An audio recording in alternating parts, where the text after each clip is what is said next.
ನಮಸ್ಕಾರ ವೀಕ್ಷಕರೇ, ತಮಗೆಲ್ಲರಿಗೂ ಆತ್ಮೀಯ ಸ್ವಾಗತ. ವೀಕ್ಷಕರೇ, ನಾವಿಂದು ಶಿರ್ಸಿಯ ಡಾಕ್ಟರ್ ರವಿಕಿರಣ್ ಪಟವರ್ಧನ್ ಅವರ ಆಸ್ಪತ್ರೆಯಲ್ಲಿದ್ದೇವೆ. ಇವರು ವೃತ್ತಿಯಲ್ಲಿ ವೈದ್ಯರು, ಆದರೆ ಅವರ ಸಾಮಾಜಿಕ ಕಳಕಳಿ ಬಹಳ ಹಿಂದಿನದು ಮತ್ತು ಬಹು ವಿಸ್ತಾರವಾದದ್ದು. ಅದು ಹೇಗೆ ಏನು ಅಂತೇಳಿ ತಿಳ್ಕೊಳ್ಳೋಣ. ಡಾಕ್ಟ್ರೇ, ತಮಗೆ ಆತ್ಮೀಯ ಸ್ವಾಗತ. ನಮಸ್ಕಾರ. ಈಗ ನಾನು ಸದ್ಯ ಕೇಳ್ಪಟ್ಟ ಹಾಗೆ ನೀವು ಭಾರತ ಸರ್ಕಾರಕ್ಕೆ ಈಗ 75ನೇ ಪತ್ರ ಬರೆದಿದ್ದೀರಂತೆ. ಏನು, ಯಾವ ವಿಷಯ ಸರ್ ಅದರ? ಹೌದು, ಸಾಮಾನ್ಯವಾಗಿ ನಾನು ಬರೆಯೋದು ಪತ್ರಗಳೇ. ಮೊದಲು ಪೋಸ್ಟ್ ಥ್ರೂ ಬರೀತಿದ್ದೆ, ಈಗ ಅಂತರ್ಜಾಲ ಬಂದಿರೋದ್ರಿಂದ ಇಮೇಲ್ ಥ್ರೂ ಬರೀತೇನೆ. ಮೊನ್ನೆ ಬರೆದಿದ್ದು ಪ್ರಧಾನಮಂತ್ರಿ ಕಾರ್ಯಾಲಯ ಹಾಗೂ CP ಗ್ರಾಮ್ಸ್ ಹೇಳೋ ಆ್ಯಪಿನ ಎರಡರದ್ದು ಸೇರಿ ಭಾರತ ಸರ್ಕಾರದ ಅಂಕೆ ಸಂಖ್ಯೆಯಂತೆ 75ನೇ ಪತ್ರ ನಾನು ಮೊನ್ನೆ ಬರೆದಿದ್ದೇನೆ. ಆ 75ನೇ ಪತ್ರದಲ್ಲಿ ಪ್ರಧಾನಮಂತ್ರಿಯವರಿಗೆ ನಾನೊಂದು ಮನವಿ ಮಾಡಿದ್ದೇನೆ. ನಮ್ಮ ಸೈನಿಕರೇನಿದ್ದಾರಲ್ಲ, ಅವರ ಪೆನ್ಷನ್, ಸೈನ್ಯದಿಂದ ಬರುವಂಥ ಏನು ಪೆನ್ಷನ್ ಉಂಟು, ಅದನ್ನು ತೆರಿಗೆ ಮುಕ್ತವಾಗಿ ಕೊಡ್ರಿ, ಆದಾಯ ತೆರಿಗೆ ಮುಕ್ತವಾಗಿ ಕೊಡ್ರಿ ಹೇಳೋ ರಿಕ್ವೆಸ್ಟನ್ನು ನಾನು ಮೊನ್ನೆ ಮಾಡಿದ್ದೇನೆ. ಹೇಗೆ ಚುನಾಯಿತ ಪ್ರತಿನಿಧಿಗಳಿಗೆ ಅವರಿಗೆ ಕೊಡುವಂಥ ವೇತನ ಇನ್ನಿತರ ಏನು ಸೌಲಭ್ಯಗಳಿದ್ದಾವಲ್ಲ, ಅದಕ್ಕೆ ಯಾವುದೇ ರೀತಿ ಆದಾಯ ತೆರಿಗೆ ಇರುವುದಿಲ್ಲ. ಅದರಂತೆಯೇ ಸೈನಿಕರಿಗೆ ಸೈನ್ಯದ ಮೂಲದಿಂದ ಬಂದಂಥ ಪೆನ್ಷನನ್ನು ತೆರಿಗೆ ರಹಿತವಾಗಿ ಕೊಡ್ರಿ ಹೇಳಿ ಮನವಿ ಮಾಡಿದ್ದೇನೆ. ಬರಬೇಕು, ಇನ್ನೊಂದು 20-25 ದಿವಸದಲ್ಲಿ ಉತ್ತರ ಬರ್ತದೆ ಪ್ರತಿ ಸರದಂಗೆ. ಅದು 75ನೇ ಪತ್ರ ಅದಾಗಿತ್ತು. ಈ ಪತ್ರ ವ್ಯವಹಾರದ ಇದು ಆರಂಭ ಆಗಿದ್ದು ಹೇಗೆ ಸರ್? ಕಾರಣ ಏನು? ಪತ್ರ ವ್ಯವಹಾರಕ್ಕೆ ಬಹಳಷ್ಟು ಕಾರಣ. ಹೆಚ್ಚಿನ ಜನರು ಎಂತ ಮಾಡ್ತಾರೆ ಕೇಳಿದ್ರೆ, ಒಂದಿಷ್ಟು ಕಡೆಗೆ ಹಲುಬ್ತಾರೆ, ಅಧಿಕೃತವಾಗಿ ಎಲ್ಲೂ ಪತ್ರ ಕಳಿಸೋದೇ ಇಲ್ಲ. ನನ್ನ 10-12 ವರ್ಷದ ಹಿಂದೆ ನನ್ನ ತಾಯಿ ತೀರು ಹೋದಾಗ ನಾನು ಗೋಕರ್ಣಕ್ಕೆ ಹೋಗಿದ್ದೆ ದಿನ ಕಾರ್ಯಕ್ಕೆ. ಗೋಕರ್ಣದಲ್ಲಿ 10ನೇ ದಿವಸಕ್ಕೆ ಕೋಟಿ ತೀರ್ಥದಲ್ಲಿ ಒಂದು ಕಾರ್ಯಕ್ರಮ ಇರ್ತದೆ, ಅದರದ್ದು 10ನೇ ದಿವಸದ ಕಾರ್ಯಕ್ರಮ. ಅಲ್ಲಿ ಹೋಗಿದ್ದೆ. ಆವಾಗ ಕೋಟಿ ತೀರ್ಥ ರಾಡಿ ಅಂದರೆ ರಾಡಿಯಾಗಿತ್ತು. ಅವತ್ತಿನ ದಿವಸ ಅಲ್ಲೇ ನನ್ನ ಸಂಕಲ್ಪ, ಕೋಟಿ ತೀರ್ಥ ಕ್ಲೀನ್ ಆಗಬೇಕು ಅಂತ. 10ನೇ ದಿವಸಕ್ಕೆ ಇದಾಗಿದ್ದಿದ್ದು. 14ನೇ ದಿವಸಕ್ಕೆ ವೈಕುಂಠ ಸಮಾರಾಧನೆ ಅಂತ ಎಲ್ಲರೂ ಮಾಡ್ತಾರೆ. ಅವತ್ತು ನಾನು ಮಾಡಿದ ಕೆಲಸ ಏನು ಕೇಳಿದ್ರೆ, ಕೋಟಿ ತೀರ್ಥ ಚೊಕ್ಕ ಮಾಡಲಿಕ್ಕೆ ಏನು ಮಾಡ್ಲಿಕ್ಕೆ ಬರ್ತದೆ ಹೇಳೋದು ಅವತ್ತಿಂದ ಶುರು ಹಚ್ಕೊಂಡಿದ್ದು. ಸಾಮಾನ್ಯ 10-12 ವರ್ಷದ ಹಿಂದಿನ ಕಥೆ ಇದು. ದಿವಸ ನಾವು ಊಟಕ್ಕೆ ಕುಂತಾಗ ಅಥವಾ ಮನೇಲಿದ್ದಾಗ ನಾನು, ನನ್ನ ಪತ್ನಿ, ನನ್ನ ಮಕ್ಕಳ ಎದುರಿಗೆ ಇದು ಹಿಂಗೊಂದು ಮಾಡಬೇಕು ಮಾಡಿದ್ದೇನೆ ಹೇಳೋ ಒಂದು ವಿಚಾರ ಇಡೋದು. ಅವ್ರ ವಿಚಾರ ಎಂತೆಂತ ಬರ್ತದೆ ನೋಡೋದು. ಅವತ್ತಿನ ದಿವಸ ಏನಾಯಿತು ಕೇಳಿದ್ರೆ, ನನ್ನ ಪತ್ನಿ ಹೇಳಿದ್ಲು, ಒಂದು ಪ್ರಧಾನಮಂತ್ರಿ ಕಚೇರಿಗೆ ಒಂದು ಪತ್ರ ಬರೆದು ಬಿಡ್ರಿ ನೀವು ಅಂತ ಹೇಳಿದ್ಲು. ಅವತ್ತು ನಾನು ಒಂದು ಪತ್ರ ಬರೆದೆ. ಅದರದ್ದು ಪರಿಣಾಮ ಆಗ್ತಾ ಆಗ್ತಾ ಆಗ್ತಾ ಆಗ್ತಾ ಕೋಟಿ ತೀರ್ಥ ಈಗ ಸ್ವಚ್ಛ, ಸುಂದರ, ಖರೆ ಕೋಟಿ ದೇವತೆಗಳ ಪ್ರಸಾದ ತೀರ್ಥ ಆಗ ಅದು ಕೋಟಿ ತೀರ್ಥ ಅದ. ಇವತ್ತು ನೀವು ಇವತ್ತು ಹೋಗಿ ನೋಡ್ಬೋದು. ಲೇಟೆಸ್ಟ್ ನಂಗೆ ನಿನ್ನೆನೇ ಗೊತ್ತಾಗದೆ ಕೋಟಿ ತೀರ್ಥ ಕ್ಲೀನ್ ಉಂಟು ಅಂತ. ಯಾರೇ ಗೋಕರ್ಣಕ್ಕೆ ಹೋಗಿದ್ದೇನೆ ಅಂದರೆ ನಾನು ಅವ್ರಿಗೋ ನಿಮ್ಮ ತಂದೆದೋ ತಾಯಿದೋ ಕಾರ್ಯ ಮುಗಿಸ್ಬಂದ್ರಿ ಅಂತ ನಾನು ಪ್ರಶ್ನೆ ಕೇಳೋದಿಲ್ಲ. ಕೋಟಿ ತೀರ್ಥ ಚೊಕ್ಕದಿಯೋ ಅಂತಲೇ ಕೇಳ್ತೇನೆ. ಮುಂದೆ ಕರ್ನಾಟಕ ಸರ್ಕಾರ ಏನೇನೋ ಪ್ರಯತ್ನ ಮಾಡ್ತು, ಕೋಟಿ ತೀರ್ಥ ಚೊಕ್ಕಾಯಿತು. ಆದರೆ ಅದಕ್ಕೊಂದು ಹಿಂಗೊಂದು ಆಗಬೇಕು ಹೇಳೋದು ಶುರು ಮಾಡಿದ್ದು ಆವಾಗ ಕೋಟಿ ತೀರ್ಥದಿಂದ. ಈಗ ಸ್ವಚ್ಛ ಸುಂದರ ಕೋಟಿ ತೀರ್ಥ ಗೋಕರ್ಣದಲ್ಲುಂಟು. ನಂದು ಪ್ರಧಾನಮಂತ್ರಿಗಳಿಗೆ ಆಗ್ರಹ ಇದೆ ಈಗುವ. ಏನು ಅಂದರೆ, ಒಂದು ಸರಿ ಗೋಕರ್ಣ ಮಹಾಬಲೇಶ್ವರ ದರ್ಶನ ಪ್ರಧಾನಮಂತ್ರಿಗಳು ಮಾಡಬೇಕು, ಕೋಟಿ ತೀರ್ಥಕ್ಕೆ ಒಂದು ಸರಿ ಭೇಟಿ ಕೊಡಬೇಕು. ಈಗೂ ಆಗ್ರಹ ಮತ್ತು ಆಮಂತ್ರಣ ಎರಡೂ ಉಂಟು. ಸೊ ಇದು ಆವಾಗಿನಿಂದ 10-12 ವರ್ಷದಿಂದ ಆರಂಭ ಆಗಿದ್ದು ಪಯಣ.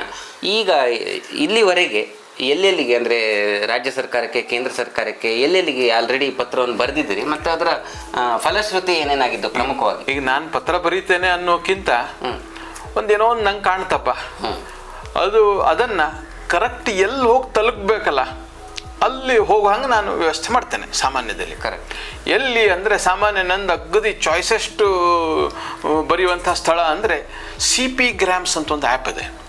ಗೂಗಲ್ ಪ್ಲೇಸ್ಟೋರಲ್ಲಿ ಹೋದರೆ CP ಗ್ರಾಮ್ಸ್ ಅಂತ ಸರ್ಚ್ ಹಾಕಿದರೆ ಒಂದು ಆ್ಯಪ್ ಬರ್ತದೆ. ಆ ಆ್ಯಪನ್ನು ಡೌನ್ಲೋಡ್ ಮಾಡಿ ಅದರಲ್ಲಿ ನಮ್ಮ ಹೆಸರು, ಅಡ್ರೆಸ್ಸು, ಫೋನ್ ನಂಬರನ್ನೆಲ್ಲ ಹಾಕಬೇಕು. ಅಲ್ಲಿ ನೀವು ದೂರ ಸಲ್ಲಿಸ್ಲಿಕ್ಕೆ ಅವಕಾಶ ಇರ್ತದೆ ಅಥವಾ ಪತ್ರ ಬರೀಲಿಕ್ಕೆ ಅವಕಾಶ ಇರ್ತದೆ. ಅಲ್ಲಿ ನಾನು ಬರೆಯುವಂಥದ್ದು ಅಗದಿ ಸರ್ವೇ ಸಾಮಾನ್ಯ. ಅಗದಿ ನಮ್ಮ ಶಿರ್ಸಿಯಲ್ಲಿ ಪೆಟ್ರೋಲು ಡೀಸೆಲ್ ಹಾಕುವಂಥ ಪ್ರತಿಯೊಬ್ಬರಿಗೂ ಪರಿಣಾಮ ಆಗಿರುವಂಥದ್ದು ಒಂದು 4 ವರ್ಷದ ಹಿಂದೆ, ಈ ಆಗಸ್ಟ್ 27 ಬಂದರೆ ಸಾಮಾನ್ಯ 4 ವರ್ಷ, 3 ವರ್ಷ 3 ವರ್ಷ ಪೂರ್ಣ 4ನೇ ವರ್ಷ ಪ್ರಾರಂಭ ಆಗ್ತದೆ ಪೆಟ್ರೋಲ್ ರೇಟ್ ಇಳಿದು. ಪೆಟ್ರೋಲ್ ರೇಟ್ ಎಂತಾಗಿತ್ತು ಕೇಳಿದ್ರೆ ಎಲ್ಲ ಇಡೀ ಕರ್ನಾಟಕದಲ್ಲಿ ಸರ್ವೆ ಮಾಡಿದರೆ ಹೈಯೆಸ್ಟ್ ರೇಟ್ ಇರೋದು ಶಿರ್ಸಿಯಲ್ಲಿ. ಯಾರಿಗೆ ಕೇಳಿದ್ರೆ ನಿಮ್ಮ ಶಿರ್ಸಿ ತುಟ್ಟಿನೋ ಹೇಳಿ ಕಾಯಮ್ಮ ತುಟ್ಟಿಗ್ರಸ್ತ ಊರಾಗ ಹೋಗಿತ್ತು ಪೆಟ್ರೋಲ್ ಡೀಸೆಲಲ್ಲಿ. ಆವಾಗ ಒಂದು ದಿವಸ ಹೀಗೆ ನಾವು ಮಾತಾಡ್ತಾ ಎಂತಾಯಿತು ಕೇಳಿದ್ರೆ ಪೆಟ್ರೋಲ್ ರೇಟ್ ಇಳಿಲಿಕ್ಕೆ ಆರಾಮ್ಸೆ ಆಗ್ತದೆ ಹೇಳಿ ಮನೆಯಲ್ಲಿ ಮಾತಾಡ್ತಾ ಒಂದು ವಿಚಾರ ಬಂತು. ಆವಾಗ ಪ್ರಧಾನಮಂತ್ರಿ ಕಾರ್ಯಾಲಯಕ್ಕೆ ನಾನು ಪತ್ರ ಬರೆದ ನಂತರ ಆ ಪತ್ರ ಏನಾಯಿತು ಕೇಳಿದ್ರೆ ಪೆಟ್ರೋಲಿಯಂ ಡಿಸ್ಟ್ರಿಬ್ಯೂಷನ್ ಮಾಡೋ ಕಂಪ್ನಿಗಳಿಗೆ ಹೋಯಿತು. ಅಲ್ಲಿ ಯಾರೋ ಒಬ್ಬ ಅಧಿಕಾರಿ ಇದು ಅಸಾಧ್ಯ ಆಗೋ ವಿಷಯ ಅಲ್ಲ ಹೇಳೋದು ನಂಗೊಂದು ಪತ್ರ ಬರೆದ್ರು ವಾಪಸ್ಸು. ಅವತ್ತಿನ ದಿವಸ ಮಧ್ಯಾಹ್ನ ಊಟ ಮಾಡ್ತಾ ನಮ್ಮ ಮನೇಲಿ ನನ್ನ ಶ್ರೀಮತಿ ಹತ್ರ ಹೇಳ್ತಾ ಇದ್ದೆ, ಇದು ನಂದು ಪ್ಲ್ಯಾನ್ ಎಲ್ಲ ಫೇಲ್ ಆಗೋಯ್ತು, ಆಗೋದೇ ಇಲ್ಲ, ಇದು ಪ್ರೈಮ್ ಮಿನಿಸ್ಟರ್ ಆಫೀಸಿಂದನೂ ಹಿಂಗೆ ಆಗಲೇ ಇಲ್ಲ. ಆವಾಗ ನಂಗೆ ಮಾತಾಡ್ತಾ ಒಂದು ಶಬ್ದ ಹೇಳಿದರು, ಬೇರೆ ರೂಟಲ್ಲಿ ಯಾಕೆ ಪ್ರಯತ್ನ ಮಾಡಬಾರ್ದು? ನೋಡ್ರಿ, ಅವ್ರು ಹೇಳಿದ ಲೆಕ್ಕಾಚಾರ ಇದು. 1 ಲೀಟ್ರ್ ಮೇಲೆ 1 ರೂಪಾಯಿ ಇಳಿದ್ರೆ 1,000 ಲೀಟ್ರ್ ಕರ್ನಾಟಕ ಸರ್ಕಾರ ಒಂದು ದಿವಸಕ್ಕೆ ಡೀಸೆಲ್ ಪೆಟ್ರೋಲ್ ಹಾಕ್ಸ್ತದೆ ಹೇಳಿದ್ರೆ ಕರ್ನಾಟಕ ಸರ್ಕಾರಕ್ಕೆ 1,000 ರೂಪಾಯಿ ಉಳಿತದೆ ಅಂತ ಲೆಕ್ಕ ಹೇಳಿದರು. ನಾನು ಅದನ್ನೇ ಪತ್ರ ರೂಪದಲ್ಲಿ ಚಂದ ಮಾಡಿ ಬರೆದೆ. ಆಗಿನ ಸಂಸದರು, ಹಣಕಾಸು ಇಲಾಖೆ, ಪ್ರಧಾನಮಂತ್ರಿಗಳ ಕಾರ್ಯಾಲಯ, ಪೆಟ್ರೋಲಿಯಂ ಸಚಿವರು ಇಷ್ಟರಿಗೂ ಪತ್ರ ಬರೆದೆ. ಉದಾಹರಣೆ ಕೊಟ್ಟಿದ್ದೆಯಾ, 1 ರೂಪಾಯಿ 1 ಲೀಟ್ರ್ ಡೀಸೆಲ್ ಮೇಲೆ ಇಳಿದ್ರೆ ಸರ್ಕಾರಕ್ಕೆ ಇಷ್ಟು ಉಳಿತದೆ ಅಂತ. ಅದು ಹಂಗೆ ಆಗ್ತಾ ಎಲ್ಲ ಕಡೆಯಿಂದನೂ ಕ್ಯಾರಿ ಫಾರ್ವರ್ಡ್ ಆಗ್ತಾ ಹೋಯಿತು. ಇಲ್ಲಿನ ಸಂಸದರು ಅದಕ್ಕೆ ಹೌದು ಇದು ಅವಶ್ಯಕತೆ ಇದೆ, ಇದು ಆಗಬೇಕು ಅಂತ ಪತ್ರ ಬರೆದು ಎಲ್ಲ ಹೋಗಿ ಪೆಟ್ರೋಲಿಯಂ ಮಿನಿಸ್ಟ್ರಿಗೆ ಹೋಯಿತು. ಪೆಟ್ರೋಲಿಯಂ ಮಿನಿಸ್ಟ್ರು ಪೆಟ್ರೋಲಿಯಂ ಡಿಸ್ಟ್ರಿಬ್ಯೂಷನ್ ಕಂಪ್ನಿಗಳಿಗೆ ಅದನ್ನು ಮಾತಾಡಿಸಿದ್ರು. ಆಮೇಲೆ ಅಧಿಕೃತವಾಗಿ ನಂಗೊಂದು ಪತ್ರ ಬರೆದ್ರು, ನಾಳೆಯಿಂದ ಪೆಟ್ರೋಲಿನ ರೇಟು ಡೀಸೆಲ್ ರೇಟು ಲೀಟ್ರ್ ಮೇಲೆ 1 ರೂಪಾಯಿ ಇಳೀತದೆ ಶಿರ್ಸಿಯಲ್ಲಿ ಅಂತ. ಆವಾಗ ನನಗೆ ವಿಶ್ವಾಸ ಆಗಲಿಲ್ಲ.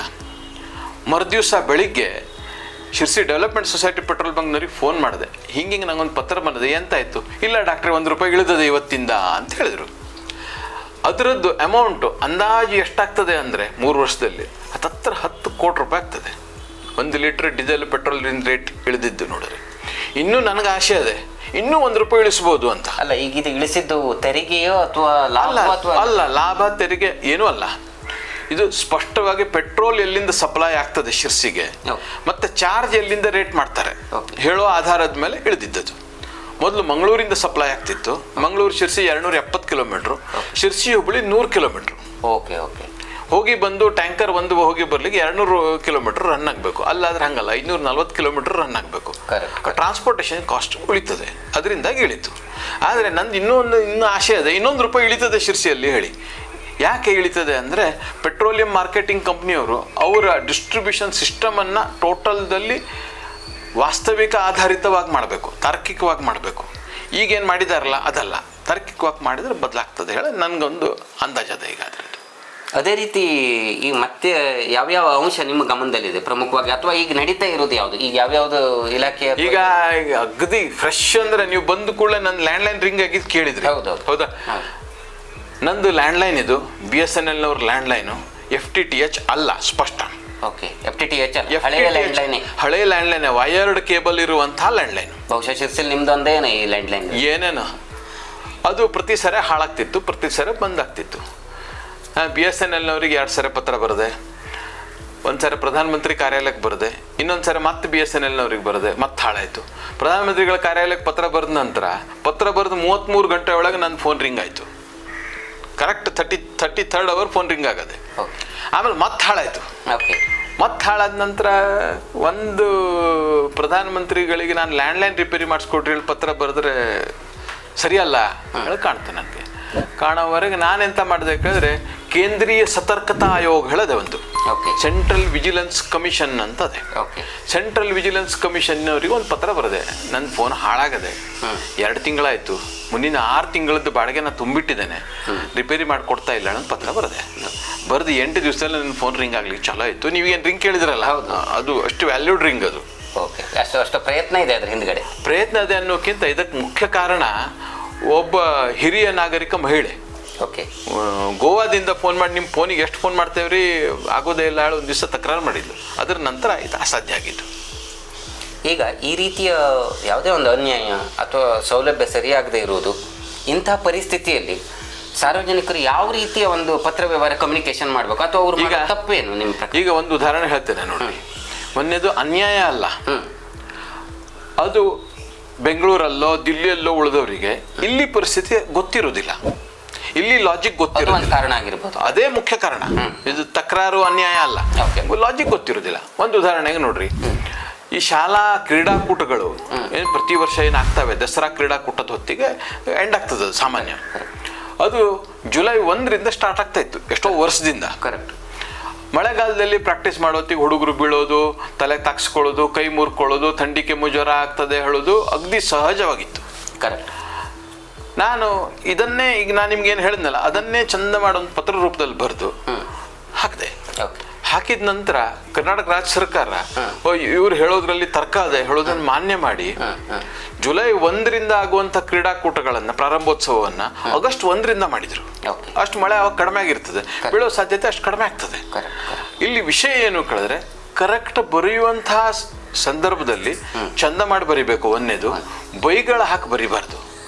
ನಮಗೆ ಸಮಸ್ಯೆ ಸೊಲ್ಯೂಷನ್ ಆಗಬೇಕು, ಅಲ್ಲಿರುವಂಥ ಅಧಿಕಾರಿಗಳಿಗೆ ತಾರ್ಕಿಕವಾಗಿ ನಾವು ಮನಗಾಣಿಸ್ಬೇಕು ಅನಿಸ್ಬೇಕು. ಮತ್ತು ಅವ್ರು ಇಲ್ಲಿದ್ರೆ ಏನು ಪ್ರಾಬ್ಲಮ್ ಆಗ್ಬೋದು ಹೇಳೋದನ್ನ ನಾವು ಅವ್ರಿಗೆ ತಿಳಿಯುವಂಗೆ ಮಾಡಬೇಕು. ಈಗ ಎಲ್ಲರೂ ಏನು ಮಾಡ್ತಾರೆ ಕೇಳಿದ್ರೆ ಎಲ್ಲ ಬೈದು ಪತ್ರ ಬರೀತಾರೆ, ಹಿಂಗೆ ಏನೇನೋ ಒಟ್ಟು ಅಪಶಬ್ದ ಹಾಕ್ತಾರೆ. ಇಲ್ಲ, ನಾ ಒಂದು ಅಪಶಬ್ದನೂ ಹಾಕೋದಿಲ್ಲ ಸರ್, ಹೀಗೀಗಿದೆ, ಇದು ಏನು ಮಾಡ್ಬೋದು ಹೇಳೋದು ನಿಮ್ಮ ಸಲಹೆ ಸಹಕಾರ ಮಾರ್ಗದರ್ಶನ ನಂಗೆ ಕೊಡಿ ಅಂತಲೇ ನಾನು ಪತ್ರ ಬರೆಯೋದು. ಹಾಗಾಗಿ ಹಂಗೆ ಬರೆದಂಥ ಎಲ್ಲ ಸಂದರ್ಭದಲ್ಲೂ ಸಾಮಾನ್ಯ ಒಂದು 60% ಸಂದರ್ಭದಲ್ಲಿ ಆ ಸಮಸ್ಯೆ ಸಾಲ್ವ್ ಆಗುತ್ತೆ. ಇದು ಒಂದು ಅಂಶ, ಒಂದು ಬರೆಯುವ ವಿಧಾನ.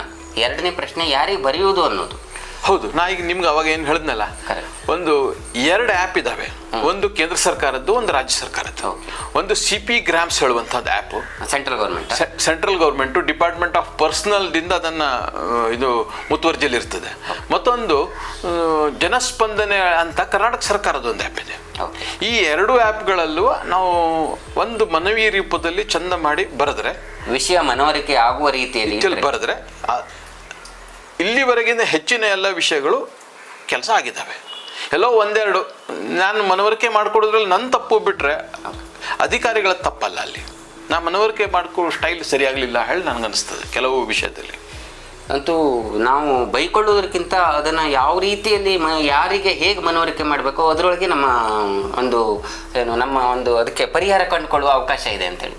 ಭರ್ಪೂರ ಅವಕಾಶ ಇದೆ. ನಾವು ಮನ್ಸು ಮಾಡಬೇಕು. ಈಗಂತೂ ಅಂತರ್ಜಾಲ ಏನು ಬಂದಿದಲ್ಲ, ಅದು ಅದ್ಭುತ ವಿಷಯ. ಮೊದಲೆಲ್ಲ ನಾ ಪತ್ರ ಬರೀತಾ ನಂಗೊಂದು 22 ರೂಪಾಯಿ ಖರ್ಚಾಗ್ತಿತ್ತು ರಿಜಿಸ್ಟರ್ ಪೋಸ್ಟ್ ಕಳಿಸ್ಲಿಕ್ಕೆ.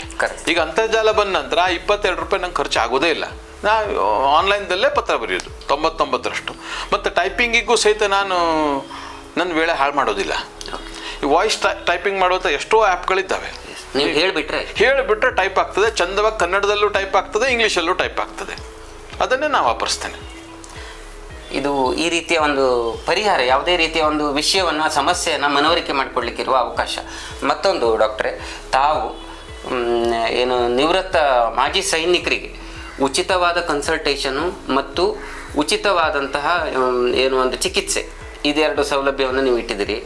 ಜೊತೆಗೆ ಈ ಒಂದು ಬಳಸಿದಂತಹ ಮೆಡಿಕಲ್ಸ್ ಮತ್ತು ಸರ್ಜಿಕಲ್ಸ್ ಉಪಕರಣ ಇದೆಯಲ್ಲ, ಅದು ಬೇಕಾದವರಿಗೆ ಒದಗಿಸುವಂತಹ ಒಂದು ವ್ಯವಸ್ಥೆ ಮಾಡಬೇಕು ಅನ್ನೋ ಪ್ರಯತ್ನದಲ್ಲಿದ್ದೀರಿ. ಅದ್ರ ಬಗ್ಗೆ ಒಂದು ಸ್ವಲ್ಪ ಮಾಹಿತಿ.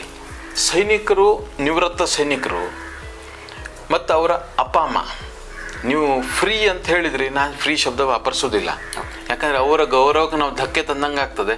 ಯಾವುದೇ ಒಬ್ಬ ಸೈನಿಕನು ಏನನ್ನು ಫ್ರೀ ಬಯಸೋದಿಲ್ಲ. ನಾನು ಮಾಡಿದ ಸರ್ವೆ ಅಂತೆ ನಿಶುಲ್ಕವಾಗಿ ಸಲಹೆ ಮತ್ತು ಔಷಧಿ, ಅವಶ್ಯ ಇರೋ ಔಷಧಿಯನ್ನು ಹೆಚ್ಚಿನ ನನ್ನ ಹತ್ರದಿದ್ದರೆ ನಾನೇ ಕೊಡ್ತೇನೆ. ಇನ್ನು ಅಂಥ ಪರಿಸ್ಥಿತಿಯಲ್ಲಿ ಒಂದೇ ಹೊರಗಿನಿಂದ ಬರ್ಕೊಡೋದು ಬಿಟ್ಟರೆ ಹೆಚ್ಚಿನ ನಾ ಕೊಡ್ತೇನೆ. ಇದು ಒಂದೇ ಕಾರಣ, ನನಗಂತೂ ಬಾರ್ಡ್ರಿಗೆ ಹೋಗಿ ಗುಂಡು ಹೊಡಿಲಿಕ್ಕೆ ಬರೋದಿಲ್ಲ. ನೀವು ನೋಡ್ತಾ ಇದ್ದಂಗೆ ನನ್ನ ಫಿಸಿಕ್ಕು ಸೈನ್ಯಕ್ಕೆ ಹೋಗ್ಲಿಕ್ಕೆ ಫಿಟ್ ಇಲ್ಲ. ಆದರೆ ಜೀವದ ಹಂಗ ತೊರೆದು ಅಪ್ಪ ಅಮ್ಮ ಅವ್ರಿಗೆ ಸೈನ್ಯಕ್ಕೆ ಕಳಿಸ್ತಾರಲ್ಲ, ಇವ್ರ ಜೀವ ಯಾವಾಗಲೂ ಹೋಗ್ಬೋದು. ಅದ್ರ ಬದಲಿಗೆ ನಾವೇನು ಮಾಡ್ಬೋದು ಹೇಳೋದು, ಇದನ್ನು ಸೇಮ್ ಥಿಂಗ್. ನಾನು ನನ್ನ ಪತ್ನಿ ಅಂದರೆ ರಕ್ಷಾ ಪಟವರ್ಧನ್ ಇಬ್ಬರು ಸೇರಿ ಒಂದು ದಿವಸ ನಾವೆಂತ ಮಾಡ್ಬೋದು ಹೇಳಿ 3-4 ವರ್ಷದ ಹಿಂದೆ 5-6 ವರ್ಷದ ಹಿಂದೆ ವಿಚಾರ ಮಾಡಿದಾಗ ನಾವು ಮಾಡುವ ಕೆಲಸವನ್ನು ಅವ್ರಿಗೆ ಹೆಂಗೆ ಬೇಕೋ ಹಂಗೆ ಮಾಡಿಬಿಡುವ ಅಂತ ಠರಾಯಿಸಾಯಿತು. ಅವತ್ತಿನಿಂದ ಇವತ್ತುವರೆಗೂ ಸಾಮಾನ್ಯ ವರ್ಷಕ್ಕೆ 250 ಸೈನಿಕರು, ನಿವೃತ್ತ ಸೈನಿಕರು, ಅವರ ತಂದೆ ತಾಯಿ ಯಾಕೆ ನಾನು ಹೇಳ್ತಾ ಇದ್ದೇನೆ ಕೇಳಿದ್ರೆ, ತನ್ನ ಮಕ್ಕಳನ್ನು ಸಾಯ್ಲಿಕ್ಕೆ ಹೇಳೇ ನಿಶ್ಚಿಂತೆಯಿಂದ ಕಳಿಸ್ತಾರಲ್ಲ, ಅದು ನಿಜಕ್ಕೂ ಗ್ರೇಟ್ ಕೆಲಸ. ಅದಕ್ಕೆ ಅವರಿಗೂ ನಾವು ಇವತ್ತು ಈ ನಿಶುಲ್ಕ ಚಿಕಿತ್ಸೆ ಕೊಡ್ತಾ ಇದ್ದೇವೆ. ಇದರಿಂದಾಗಿ ಪ್ರೇರಣೆಗೊಂಡಂಥ ಶಿರ್ಸಿಯ ಹಲವು ವೈದ್ಯರು ಈ ರೀತಿಯ ಮೆಜರ್ಗಳನ್ನು ಕೆಲವರು ಬೋರ್ಡ್ ಹಾಕಿ ಮಾಡ್ತಾ ಇದ್ದಾರೆ, ಕೆಲವರು ಸೂಚನಾ ಫಲಕ ಹಾಕದೆ ಮಾಡ್ತಾ ಇದ್ದಾರೆ, ಗುಪ್ತವಾಗಿ ಮಾಡ್ತಾ ಇದ್ದಾರೆ. ಇದರದ್ದು ನೀವು ಹಣದ ರೂಪದಲ್ಲಿ ವಿಚಾರ ಮಾಡಿದರೆ ದೊಡ್ಡ ರೂಪದ ಹಣ ಶಿರ್ಸಿಯ ವೈದ್ಯರಿಂದ ನಿಶುಲ್ಕವಾಗಿ ಮಾಡಲ್ಪಡ್ತಾ ಇದೆ ಇವತ್ತು. ಪ್ರೊಬೆಬಲಿ ಇಡೀ ಭಾರತದಲ್ಲಿ ಇದು ಒಂದೇ ಶಿರ್ಸಿ ಒಂದೇ ಶಹರ ಇರ್ಬೋದಲ್ಲ, ಸೈನ್ಯಕ್ಕೆ ನೇರ ಸಂಬಂಧ ಬರದೆ ಸೈನ್ಯಕ್ಕೆ ಫೇವರ್ ಮಾಡುವಂಥ ಉದ್ಯೋಗಗಳು, ಬೇರೆ ಬೇರೆ ಉದ್ಯೋಗಗಳು ಶಿರ್ಸಿಲಿದ್ದಾವೆ. ಒಂದು ಹೋಟೆಲ್ನವರಿದ್ದಾರೆ, ಸೈನ್ಯದ ಕಾರ್ಡ್ ತೋರಿಸಿದ್ರೆ ಆಹಾರದ ದುಡ್ಡು ತಗೊಳ್ಳೋದಿಲ್ಲ. ಕೆಲವು ರಿಕ್ಷಾದವರು ಇದ್ದಾರೆ, ಸೇನೆ ಕಾರ್ಡ್ ತೋರಿಸಿದ್ರೆ ರಿಕ್ಷಾದಲ್ಲಿ ಚಾರ್ಜ್ ತಗೊಳ್ಳೋದಿಲ್ಲ. ವೈದ್ಯರು ಆಸ್ಪತ್ರೆ ಖರ್ಚು ತಗೊಳ್ತಾ ಇಲ್ಲ. ಹಿಂಗೆ ಬಹಳ ಶಿರ್ಸಿಯಲ್ಲಿ ಸೇನೆಗೆ ಅಪಾರವಾದಂಥ ಒಂದು ಸ್ಥಾನ ಗೌರವ ಶಿರ್ಸಿಯಲ್ಲಿ ಉಂಟು. ಇನ್ನು ನನ್ನ ಪ್ರಕಾರ ವೈದ್ಯಕೀಯ ಸಲಕರಣೆಗಳು ಯಾರಿಗೋ ಕಾಲು ಮುರಿದಿರ್ತದೆ, ವಾಕರ್ ತೊಗೊಂಡಿರ್ತಾರೆ, ಅವ್ರದ್ದು ಕಾಲು ಸರಿಯಾದ ನಂತರ ಆ ವಾಕರಿಗೇನು ಕೆಲಸ ಇಲ್ಲ, ಅದು ವೇಸ್ಟ್ ಆಗಿಬಿಡ್ತದೆ ಒಂದು. ಇನ್ನೊಬ್ಬ ಪಾಪ ಯಾರೋ ತಗೊಳ್ಳೋ ಒಂದು ದುಡ್ಡು ಹಣ ಕೊಟ್ಟೆ ಖರೀದಿ ಮಾಡಬೇಕು. ಯಾರ ಮನೇಲಿ ಯಾವುದಾದ ಹೇಳಿ ಗುರ್ತು ಹಿಡಿಯೋದು ಕಷ್ಟ. ಇದಕ್ಕೇನಾದ್ರು ಒಂದು ವ್ಯವಸ್ಥೆ ಮಾಡಬೇಕು ಅನ್ನೋದು ಒಂದು ಭಾಗ. ಒಂದು 5-6 ವರ್ಷದ ಹಿಂದೆ ನನ್ನ ಹೈಸ್ಕೂಲ್ನಲ್ಲಿ ಕಳಿಸಿದಂಥ ಒಬ್ಬರು ಗುರುಗಳಿಗೆ ವೀಲ್ ಚೇರ್ ಬೇಕಾಗಿತ್ತು. ಇನ್ನೊಬ್ರು ಶಿಕ್ಷಕರು ನಂಗೆ ಹೇಳಿದ್ರು, ರವಿ ಒಂದು ವೀಲ್ ಚೇರ್ ಇದ್ರೆ ಎಲ್ಲರೂ ಬೇಕು ಅಂತ. ಅವಾಗ ನಾವೆಂತ ಮಾಡ್ಬೋದು ಹೇಳಿ ವಿಚಾರ ಮಾಡಿದಾಗ ಹಿಂಗೊಂದು ಮಾಡಿದ್ರೆ ಆಗ್ತದೆ ಹೇಳಿ ನಿಕ್ಕಿ ಮಾಡಾಯ್ತು. ಅವಾಗ ಭಾರತಾದ್ಯಂತ ಇದು ಆಗಬೇಕು ಹೇಳೋ ದೃಷ್ಟಿಯಿಂದ ಒಂದು ನಾನ್ ಗೌರ್ಮೆಂಟಲ್ ಆರ್ಗನೈಸೇಷನ್ಗೆ ಇದನ್ನು ಮನವರಿಕೆ ಮಾಡಿಕೊಟ್ಟಾಯಿತು. ಅದರಲ್ಲಿ ನಾವು ಸಕ್ಸಸ್ಫುಲ್ ಆಗಲಿಲ್ಲ. ಈಗ ಒಂದು 6-8 ತಿಂಗಳ ಹಿಂದೆ ಆ ಶಿಕ್ಷಕರು ತೀರ್ಕೊಂಡ್ರು. ಅವಾಗ ಅವರು ಇವರಿಗೆ ಹೇಳಲಿಕ್ಕಿಲ್ಲ, ನಮ್ಮಿಂದ ಶುರು ಮಾಡಬೇಕು ಅಂತ ನಾವೊಂದು ಇಂಡೆಕ್ಸ್ ಪರಿವಿಡಿ ಮಾಡಿಟ್ಟಿದ್ದೇವೆ. ಯಾವ್ದು ಬಳಸಿದ ನಮ್ಮ ಕ್ಲಿನಿಕ್ನಲ್ಲಿ ಒಂದು ಡೈರಿ ಇಟ್ಟಿದ್ದದೆ. ಅದರಲ್ಲಿ ಈಗ ವಾಕರೋ ವೀಲ್ ಚೇರೋ ಮತ್ತೇನೋ ಉಪಯೋಗಿಸಿದ ಸಲಕರಣೆ ಅವ್ರ ಮನೇಲಿ ಇದ್ದರೆ ಅವ್ರ ಹೆಸರು ಫೋನ್ ನಂಬರನ್ನು ಬರೆದಿಟ್ಟು ಹೋದರೆ ಯಾರಿಗೆ ಬೇಕು ಅಂತ ಹೇಳ್ತಾರಲ್ಲ ಅವ್ರಿಗೆ ಅವ್ರ ಹೆಸರು ಫೋನ್ ನಂಬರನ್ನು ಕೊಡ್ತೇವೆ. ಇದರಿಂದ 2 ವಿಷಯ ಆಗ್ತದೆ. ಒಂದು, ಉಪಯೋಗಿಸಿದ ವೈದ್ಯಕೀಯ ಸಲಕರಣೆ ವೇಸ್ಟ್ ಆಗೋದಿಲ್ಲ. ಎರಡನೇದು, ಸಮಾಜ ಸೇವೆ ಮಾಡಬೇಕು ಹೇಳೋದು ಎಲ್ಲರಿಗೂ ಒಳ ತುಳಿತ ಇದ್ದೇ ಇರ್ತದೆ. ಆದರೆ ಯಾವುದೇ ಆರ್ಗನೈಸೇಷನ್ ಮೂಲಕ ಮಾಡಲಿಕ್ಕೆ ಅವ್ರಿಗೆ ಸಾಧ್ಯ ಆಗ್ತಾ ಇರೋದಿಲ್ಲ. ಆದರೆ ಇದನ್ನ ತಮ್ಮನೇಲಿ ಇದ್ದದನ್ನು ಬೇರೆಯವರಿಗೆ ಉಪಯೋಗಿಸ್ಲಿಕ್ಕೆ ಕೊಡಬೇಕು ಹೇಳೋದು ತುಳಿತ ಎಲ್ಲರಿಗೂ ಉಂಟು, ಪ್ರತಿಯೊಬ್ಬನಿಗೂ ಉಂಟು. ಈ ಇಂಡೆಕ್ಸಿಂದಾಗಿ ಅವರೆಲ್ಲ ತಾನು ಒಂದೇನೋ ಮಾಡ್ತಾ ಇದ್ದೇನೆ ಹೇಳುವಂಥ ಒಂದು ಸಮಾಧಾನ ಅವರಿಗೆ ಆಗ್ತದೆ. ಅದನ್ನು ಉಪಯೋಗಿಸ್ಕೊಳ್ತಾ ಇರೋ ಜನ ಇದ್ದಾರೆ. ದಿವಸ ಬಂದು ಎಂಟ್ರಿ ಮಾಡಿ ಹೋಗ್ತಾ ಇದ್ದವರು ಇದ್ದಾರೆ, ತೊಗೊಂಡು ಹೋಗ್ತಾ ಇದ್ದವರು ಇದ್ದಾರೆ. ಇದನ್ನು ಭಾರತಾದ್ಯಂತ ಯಾರು ಒಬ್ಬರು ಶುರು ಮಾಡಿದರೆ ದೊಡ್ಡ ಮಟ್ಟದಲ್ಲಿ ನಮ್ಮ ಅವಶ್ಯ ಇರುವ ಜನರಿಗೆ ಇದರದ್ದು ಉಪಯೋಗ ಆಗ್ತದೆ. ಇನ್ನು ಅದೇ ನಾವು ಕೊನೆ ಹಂತಕ್ಕೆ ಬರುವುದಿದ್ರೆ ಸಾರ್ವಜನಿಕರಿಗೆ, ಈಗ ನೀವು ಮನವಿ ಬರೀತೀರಿ ಅಂತಂದರೆ ಜನ ನಿಮ್ಮ ಹತ್ರ ಬಂದುಬಿಡು, ನಮಗೊಂದು ಮನವಿ ಬರ್ಕೊಡಿ ಡಾಕ್ಟ್ರೆ ಅಂತೇಳಿ. ಅವರು ಎಲ್ಲರಿಗೂ ಮನವಿ ಬರ್ಕೊಡೋರಲ್ಲ. ವಿಷಯ ಸಾರ್ವಜನಿಕರಿಗೆ ತಾವು ಒಂದು ಈ ರೀತಿಯ ಮಾರ್ಗದ ಮೂಲಕ ಅನೇಕ ದಿನನಿತ್ಯದಲ್ಲಿ ನಾವು ಅದೆಷ್ಟೋ ಸಮಸ್ಯೆಗಳನ್ನು ಎದುರಿಸ್ತೇವೆ, ಇನ್ಕನ್ವೀನಿಯನ್ಸ್ಗಳಿರುತ್ತೆ. ಅದನ್ನು ಬಗೆಹರಿಸ್ಕೊಳ್ಳಿಕ್ಕೆ ಒಂದು ಮಾರ್ಗವನ್ನು ಅಥವಾ ಒಂದು ಸೂಚನೆ, ಒಂದು ಮಾಹಿತಿಯನ್ನು ತಾವು ಕೊಡೋದಾದರೆ ಏನು ಹೇಳಲಿಕ್ಕೆ ಇಷ್ಟಪಡ್ತಾರೆ? ಆ ವಸ್ತು ಸ್ಥಿತಿಯಲ್ಲಿ, ಆ ವಾತಾವರಣದಲ್ಲಿ, ಅಲ್ಲಿ ಪರಿಸ್ಥಿತಿ ಅನುಸಾರ ಪ್ರತಿಯೊಂದು ಕಡೆಗೆ ಏನಾದ್ರು ಒಂದು ತೊಂದರೆ ಇದ್ದೇ ಇರ್ತದೆ. ಆದರೆ ತೊಂದರೆಯನ್ನು ಮನವರಿಕೆ ಮಾಡ್ಕೋರೋ ರೀತಿಯಲ್ಲಿ ನಾವು ಮನವಿ ಮಾಡಿದರೆ ಆಗ್ತದೆ. ಅದ್ರ ಬದಲಿಗೆ ನಾವು ಸುಳ್ಳೇ ಗಲಾಟೆ ಮಾಡಿ, ಏನೋ ಜಗಳ ಆಡಿ, ಏನೇನೋ ಮಾಡಿಕೊಂಡು ಮಾಡಿದ್ರೆ ಕೆಲಸ ಆಗೋದಿಲ್ಲ. ವಿಷಯ ಕೊನೆಯಲ್ಲಿ ಬರೋ ವಿಷಯ ಏನು ಕೇಳಿದ್ರೆ ಒಂದೇ, ರಿಸಲ್ಟ್ ಬರಬೇಕು. ರಿಸಲ್ಟ್ ಬರಬೇಕು ಅಂದರೆ ಫಲಿತಾಂಶ ಸಿಗಬೇಕು ಅಂದರೆ ಅದಕ್ಕೆ ಪೂರಕವಾಗಿ ನಾವು ಚಂದ ಮಾಡಿ ರಿಕ್ವೆಸ್ಟ್ ಮಾಡಬೇಕು, ಕರೆಕ್ಟು ಕಳಿಸೋ ಜಾಗಕ್ಕೆ ಬರೀಬೇಕು. ಮತ್ತು ಇದರಿಂದಾಗಿ ಇಷ್ಟು ಸರ್ಕಾರಕ್ಕೆ ಹಾನಿ ಆಗ್ತಾ ಇದೆ ಅನ್ನೋದನ್ನು ನಾವು ಮನವರಿಕೆ ಮಾಡಿಕೊಡ್ಬೇಕು. ಸರ್ಕಾರಕ್ಕೆ ಹಾನಿ ಆಗ್ತಾ ಇದೆ ಅನ್ನೋ ಮನವರಿಕೆ ಮಾಡಿಕೊಟ್ಟಾಗ ಹೆಚ್ಚಿನ ಕೆಲಸಗಳು ನಿರಾಯಾಸವಾಗಿ ಆಗ್ತದೆ. ಹೆಚ್ಚಿನ ಸರ್ಕಾರಿ ಯೋಜನೆಗಳು ಹೀಗೆ ಇದನ್ನು ಮನವರಿಕೆ ಮಾಡಿಕೊಡೋದೊಂದೇ ತಡ ಕೆಲಸ ಆಗ್ತದೆ. ವೀಕ್ಷಕರೇ ನೋಡಿ, ನಾವು ಕೆಲವು ಯಾವುದೇ ರೀತಿಯ ಒಂದು ಸಮಸ್ಯೆ ಇರ್ಬೋದು ಅಥವಾ ಬೇರೆ ರೀತಿಯ ಒಂದು ಇನ್ಕನ್ವೀನಿಯನ್ಸ್ ಇರ್ಬೋದು, ಅದಕ್ಕೆ ನಾವು ಹೋಗಬೇಕಾದ ದಾರಿಯಲ್ಲಿ ಹೋಗಿ ಆ ರೀತಿಯ ಒಂದು ಕೆಲಸವನ್ನು ಮಾಡಿದಾಗ ಅದಕ್ಕೆ ಪರಿಹಾರ ದೊರೆಯುತ್ತೆ ಅನ್ನೋದಕ್ಕೆ ಡಾಕ್ಟರ್ ಪಟವರ್ಧನ್ ಡಾಕ್ಟರ್ ಅವರ ಇಲ್ಲಿಯವರೆಗಿನ ಅವರ ಒಂದು ಪತ್ರ ವ್ಯವಹಾರದ ಮೂಲಕ ಅನೇಕ ಒಂದು ಸಮಸ್ಯೆಗಳನ್ನು ಬಗೆಹರಿಸ್ಕೊಂಡಿದ್ದಿರ್ಬೋದು. ಮತ್ತು ಅವರ ಈ ರೀತಿಯ ಸಮಾಜಮುಖಿ ಕೆಲಸ ಮತ್ತು ಮಾಜಿ ಸೈನಿಕರ ಬಗ್ಗೆ ಮತ್ತು ನೋವಿನಲ್ಲಿರೋರಿಗೆ ಹೆಲ್ಪ್ ಮಾಡಲಿಕ್ಕೆ ಅವರು ತೆಗೆದುಕೊಂಡಂಥ ನಿರ್ಧಾರಗಳು ನಿಜಕ್ಕೂ ಎಲ್ಲರಿಗೂ ಪ್ರೇರಣಾದಾಯಿ ಮತ್ತು ಎಲ್ಲರೂ ಅನುಸರಿಸಬಹುದಾದಂಥ ಒಂದು ವಿಷಯ. ತಮ್ಮ ಸಾಮಾಜಿಕ ಕಳಕಳಿಗೆ ಅನಂತ ಧನ್ಯವಾದ ಸರ್. ಇಷ್ಟೊತ್ತು ನಮ್ಮ ಜೊತೆ ಮಾತಾಡಿದ್ದಕ್ಕಾಗಿ ನಿಮಗೆ ನಾವು ಧನ್ಯವಾದವನ್ನು ಅರ್ಪಿಸ್ತೇನೆ.